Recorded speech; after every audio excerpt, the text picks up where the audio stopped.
사실 말하기나 글쓰기 이렇게 자기 생각을 정리하고 표현을 한다는 게 인간으로서의 필요한 영역이거든요. 회사를 가서라든지 아니면 뭐 사업을 한다든지 아니면 어필을 한다든지 읽고 판단하고 표현할 수 있다는 게 굉장히 중요한 영역이라는 거죠. 정말 중요한 시대에 살고 있는데 아이러니하게 그런 것들이 아이들이 힘들어하는 시대를 우리가 살아가고 있다는 게 정말 안타까울 뿐인데요. 학원 선생님으로서도 조금 예전하고 다르게 책을 선택하는 거라든지 아이들을 가르치는 방법이라든지 그런 것도 변화하실 것 같아요. 어떻게 변화하고 계세요? 예전에는 어쨌든 시험이 가장 중요합니다. 그쵸. 시험을 목적으로 학원이 존재한다고 생각을 하고 시험에서 어떻게 실수 없이 정답을 찾아내느냐 그 방법을 아이들이 익히게끔 하는 게 국어학원의 목적이었다고 하면 옛날은 지금도 그런 학원들이 존재는 하죠. 많고요. 지금 말씀하신 대로 갈수록 문제 해결 능력이 가장 중요해지고 있고 문제 해결 능력을 사고력이라고 보거든요. 왜냐하면 문제가 생기지 않으면 생각을 하지 않기 때문에 문제가 생겨야 해결하기 위해서 이제 고민을 하고 혼자서 해결이 안 되면 다른 사람들과 소통을 해서 말을 하고 표현을 해서 어휘력과 사고력이 사실 같은 거라고 봅니다. 얼마나 많은 어휘를 쓰느냐가 얼마나 사고 수준이 높냐라고 맞습니다. 그래서 그 어휘력을 높이기 위해서는 자기가 쓰지 않는 어휘를 사용하는 사람과 대화를 하는 게 가장 좋지만 그런 사람이 주변에 없을 보니까. 가능성이 큽니다. 가장 많이 대화하는 게 부모님인데 아이가 쓰는 어휘량이 사실 부모님이 쓰는 어휘량보다는 적거든요.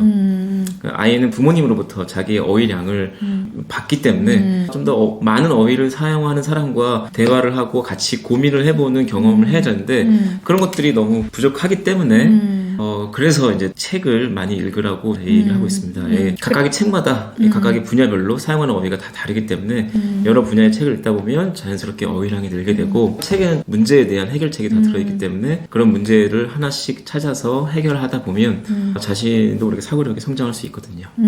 궁금함이 드는 게 집에서 계속 읽는 아이와 선생님한테 피드백을 받고 아이들하고 토론하는 게 얼마나 차이가 있을까 의문이 들거든요. 어떻게 생각하세요? 독서 토론 학원들이 상당히 많은데 그 학원들의 문제점 중에 하나가 아이들이 필요로 하지 않는 문제의 책을 읽힌다는 것이 좀 문제입니다. 모든 친구들이 다 똑같은 책을 읽어야 되는데 그 책에 이제 흥미가 있는 친구들이야 그 책을 읽고 해결책을 찾아서 자기 실생활에 활용하고 긍정적인 요소들이 쭉 이어질 텐데 전혀 관심 없어 하는 그 문제들을 다루는 책들을 읽다 보면 책 자체에 대한 거부감이 생길 수가 있고 책이 자신의 문제를 해결해주는 수단이라기보다는 나를 괴롭히는 도구 이렇게 여겨지기 때문에 심리적으로 계속해서 쌓이게 되면 책을 좀 멀리하게 되겠죠. 그럼 선생님은 아이의 그런 관심사나 특성과 성향에 맞게 책을 읽습니까? 대치동에 있었을 때는 대형 학원이었기 때문에 어쩔 수 없이 모든 친구들에게 똑같은 책을 줬었어야 되는데 그런 방식으로는 아이들이 책을 읽게 하는데 조금 제한이 있다고 생각을 해서 조금 소규모로 운영을 하더라도 학생에게 필요한 책을 선정해 주는 것이 자기 인생을 바꿀 수 있는 책을 한 권만이라도 만나게 되면 그다음부터 책을 알아서 찾아서 읽는 것처럼 그 아이들에게 최적의 책을 추천해주기 위해서 고민을 해서 책을 선정하고 있는 중입니다. 정말요? 학생들이 처음에 학원에 왔을 때 가장 크게 문제가 되는 것 중에 하나가 책을 저희는 직접 읽고 수업을 진행하는데 읽은 다음에 의도를 파악하는 거를 되게 힘들어합니다. 그쵸, 어렵죠. 되게 이제 심리미술을 하고 계시기 때문에 저도 이제 심리적으로 많이 도움을 받고 있는데 심리적으로 학생들이 맞히고 틀리고 하는 평가하는 것에 상당히 많이 위축이 되어 있고 작가의 의도를 파악하려고 생각을 쓰는 것 자체에 대해서 거부 반응이 있구나. 굉장히 용기가 좀 이게 필요한. 틀릴까봐. 맞습니다. 그 사람이 직접 대보고 따라가서 생각을 하면 간단하게 해결할 수 있는 답을 정답에 맞는지 안 맞는지 책을 읽어가면서도 확신을 못하고 책을 읽기 때문에 의도를 파악하는 걸 좀 많이 힘들어하고 어려워하더라고요.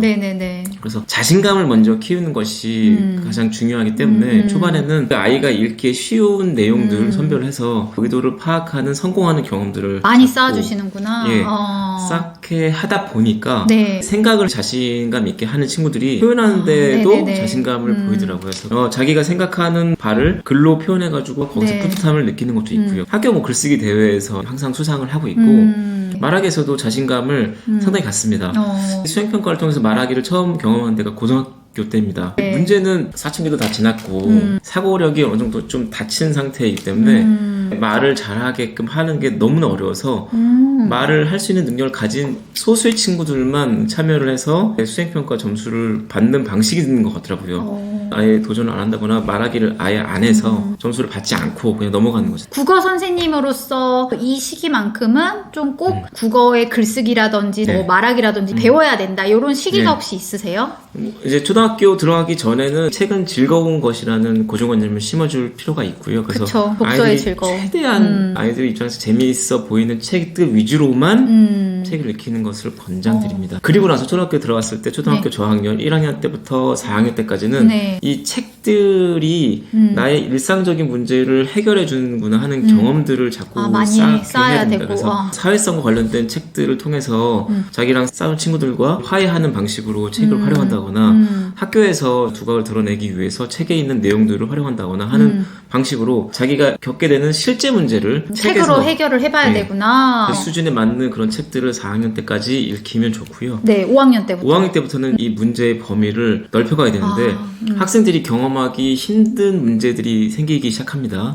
예를 들면 이제 뭐 고대나 중세 시대 사람들에 관련된 이야기들은 그 시대이기 때문에 겪게 되는 문제들인데 그쵸, 지금은 겪지 않은 문제이기 때문에 상상력이 상당히 많이 필요하거든요. 그래서 5학년, 6학년 때는 그런 상상력을 확장해서 다른 나라 다른 시간대, 아니면 미래라든가 과거라든가 그런 시간대에 생길 수 있는 문제들에 대해서 고민을 해보는 다양한 고전들을 조금씩 읽기 시작을 해야죠. 그리고 이제 중학교 때는 중학교 때부터는 현실적으로 재능과 적성에 맞는 문제를 특정한 문제에 대해서는 알고 있어야 해결할 수 되구나. 있는 전문가적인 분야를 자기의 진로라고 보고 있거든요.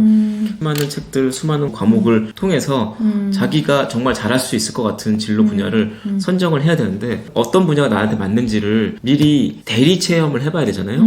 그 대리 체험을 할 수 있는 게 그런 진로와 연관된 책들을 읽는 것이 이 분야의 사람들은 이렇게 문제를 해결하는데 내가 그걸 잘할 수 있는지 없는지를 자기를 맞춰볼 수 있게 되는 거죠. 활용도가 다 다르네요. 예, 맞습니다. 연령별로. 예, 네. 중학교 정도에서는 어느 쪽 진로로 나가야 되는지에 대한 고민을 충분히 하고 정해놔야 고등학교를 선택을 할 때 도움이 될 수 있습니다. 고등학교로 좀 올라가게 되면 본격적으로 자기가 연관된 분야의 책들을 많이 읽어서 그쪽 사고력을 더욱 향상시키는 방향으로 가야 되고요. 대학교 때는 취업을 위해서 대학교를 간다고 생각하실 수 있지만 대학교 자체에서는 대학교를 논문을 쓰기 위한 곳으로 봅니다. 대학교 졸업할 때 자기만의 책을 그쵸. 내는 것을 목적으로 자기만의 문제 풀이 방법을 내는 걸 목적으로 대학교 1학년 때부터 수없이 많은 독서를 시킵니다. 자기 전공 분야에 해당하는 책들만 많이 읽기 때문에 고등학교까지는 다양한 분야의 여러 가지 문제 해결 방법에 대해서 고민을 해볼 필요가 있고요.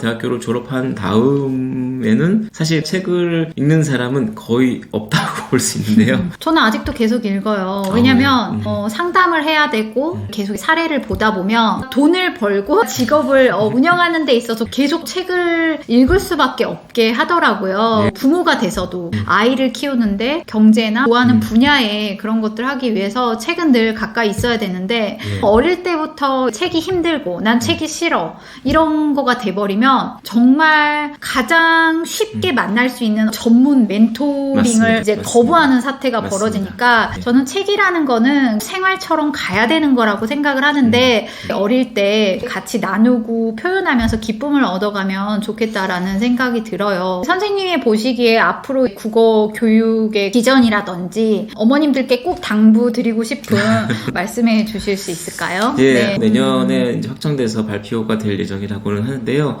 저희 이제 수시, 정시로 나누어진 데이트레더가 현재 중학교 2학년 친구들부터는 아주 많이 달라질 예정입니다. 네네. 핵심 방향은 사고력 위주의 시험을 치르게 될 것이고 네, 네. 그 시험은 지금까지의 객관식 시험이 아니라 주관식 형태의 서술형이나 네. 혹은 말하기 방식이 추가될 것이라고만 예상이 되는 상황이에요. 네네네네. 지금처럼 단순하게 암기해서 당장의 시험만 대비하는 방식으로 국어를 대비하셨다가는 나중에 시험을 만났을 때 상당히 어려움을 겪게 될 것으로 보입니다. 네네네. 지금 고등학교 국어 시험이 상당 부분 수능형 사고력 위주의 시험이 출제가 되고 있기 때문에 네네네. 거기에 잘 대비하기 위해서는 다 중학교에서도 바뀌었나요? 조금씩 사고력 위주의 문제들이 출제가 되고 있는 경향으로 네네. 보이고 있습니다. 네. 그래서 지금 현재 중학교 친구들은 미래를 봐서라도 네. 사고력을 좀 키우는 게 필요하지만 초등학교 친구들이나 그 더 밑에 있는 친구들부터는 시험 제도가 계속 바뀌는 방향성을 봤을 때 여러 가지 분야의 책을 읽고 의도를 파악하는 사고력 위주의 훈련이 필요하지 않을까 하는 생각을 합니다. 예. 네.